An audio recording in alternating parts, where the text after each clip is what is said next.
یک رسانه‌ای که با زبان تاجیکی مطلب نشر می‌کرد در برابر 92 سامانه‌ای که مفتشان آمریکایی مربوط سازمان‌های جاسوسی جمهوری اسلامی ایران دانستند از جانب وزارت عدلیه آمریکا مسدود شده است.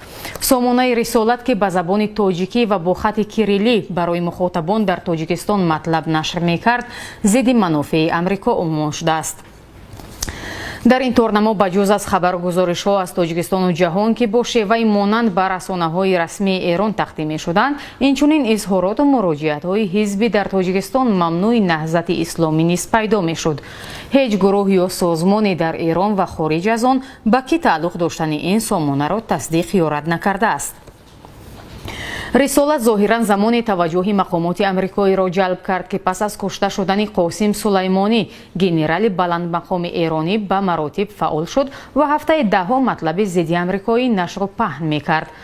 در سندی که سامانه رسمی وزارت عدلیه آمریکا روز 16 دکبر نشر کرده است، نام و دامین های این سامانه ها آورده شدند.